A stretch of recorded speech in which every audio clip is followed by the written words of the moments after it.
good afternoon. And today we are speaking with UMHS Alumni Association President and 2011 graduate, Dr. Kristin Miller. And Dr. Miller, I want to welcome you and thank you for speaking with us today. Thank you so much for having me. Okay, awesome. And Dr. Miller, you're going to be one of the panelists on the upcoming Primary Care Progress live stream on Tuesday, October 24th at 7 p.m. Eastern. And for our current and prospective students out there, could you just tell us in a few words why you love being a family medicine doctor? It's the best. I just really love that you never know what challenges you're going to face with patients. It's such a broad spectrum of helping people, getting to know their families, doing everything from birth to death, and every specialty out there we kind of dabble in. Jack of all trades, master of none, but it always keeps you on your toes, and it's always fun to be a part of family dynamics and understand the grandparents and the grandchildren and the whole thing. Feeling like you're a part of the family is one of my favorite parts of the job. Okay, awesome. And can you just talk a little bit about your work as a family medicine doctor in Oklahoma, where you are presently? Yeah, absolutely. I work for a hospital system out here. I do only outpatient medicine. I don't do OB or inpatient anymore.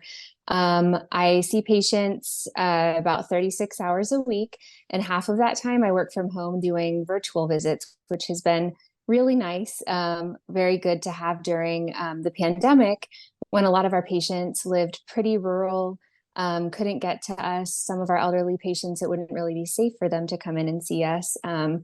During winter, when we get ice, it's nice that the elderly people don't have to come in and see us, or when we have little ones that shouldn't really be around sick people. There's a lot of benefits to it. So it's really nice to have this set up.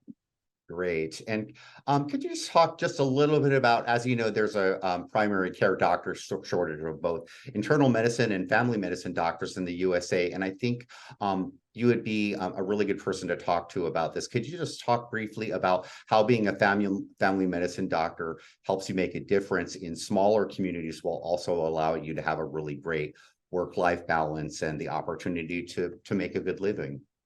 Yeah, absolutely. When I first came out to Oklahoma several years ago, I worked in a rural community and there were 13,000 people and no doctor. So Wow. I definitely knew I was making a difference out there. And I did everything from nursing homes, and I was the NFL sponsored team doctor for our high school sports out there. A few years ago during the pandemic, I moved to a little bit closer to the city, so not so rural. But there's still such a shortage in doctors that it usually takes on average about 6 months to get in to see a PCP. And a lot of these patients are coming straight from the hospital where they had some type of an acute ailment that needs to be seen, usually within a week. So I know that me being in Oklahoma makes a difference. What I love about my work-life balance that nobody created for me, I had to learn how to create, but I love that I can be all in when I'm at work, and I can be attentive and I can be there and I can do all the things. But then I also have the opportunity to not be on call, to go home at the end of my day, to have my weekends off, to have time with my family, to be able to travel, and even to have my own business on the side as well. So it's a really great balance of all the things I wanted. Okay, and you are currently the president of the UMHS Alumni Association. We're really glad to have you. And for some of the prospective or current students out there, could you think of 2 or 3 things about UMHS that set the school apart from other med schools, in your opinion? Yes. When I first heard of UMHS, the thing that really made me want to go there was the small class sizes.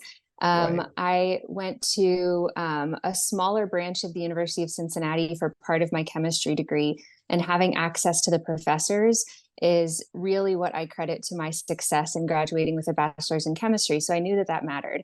And there really weren't any other Caribbean schools at the time that was kind of setting the bar as high as UMHS was, but also allowing us to have small class sizes. And when I went through the program, my ability to be able to visit with the professors whenever I was stuck on something, which was more often than I'd like to admit, really, really helped me succeed. There's really not any other place like that. And now that I have gone to a lot of different events for UMHS and have met a lot of the students that have graduated after me, I'm so proud to come from a school that has had so many doctors that are just so impressive. I know a lot of us don't really know all these people yet, but I would love for Alumni Association to be able to bring people together, because I'm telling you guys, there are some impressive doctors that have come out of UMHS, and I'm very proud to be from this school. Definitely. And can you just think of any other things about UMHS that helped you become the doctor that you are today in general that you could tell people about? Yes, absolutely. I think that there are quite a few things that set Caribbean students apart in our work ethic and things like that. But I did have a unique experience that isn't as unique anymore. I was the first student to go through our Puerto Rican program for my clinical rotations. And I was a little bit nervous about going because my Spanish wasn't the greatest, but I learned the Spanish, and it turned out to be one of the greatest things that I could have done, because in that environment, the students are well respected, and they have more of an active role in being in the room with the patient, doing the examinations, doing the surgeries. Much more so than a lot of my friends in the US and US schools that just stood against the wall because there were too many people. So not only did I get to learn medical Spanish, which serves me very well in Oklahoma, but I got to learn these skills hands-on. So when I went to residency, I looked so impressive because I knew how to do all these things that so many others had never even experienced. So it definitely helped me stand apart as a UMHS grad. Great. And is there anything else that you'd like to add about family medicine or UMHS? I know that I was told when I went into medical school not to go into family medicine because they said that you work long hours, you don't get paid well, all these reasons not to. And I thought I wanted to be a pediatric oncologist. I fell in love with family medicine, and all of those rumors, I'm happy to report, are not true. You can work great hours, have a great work-life balance, pay off your student loans, get paid very well. And I think that when you guys leave UMHS and you go out there into residency and into your careers, I think you're going to learn to be very proud of the education that you received and how well prepared you are for your entire career as a physician. Okay, great. All right. Well, and I want to thank you so much for your time today, Dr. Miller, and we look forward to having you on the live stream on October 24th at 7 p.m. All right. Thanks so Thank you. Look much. forward to it. All right. Bye. Take care.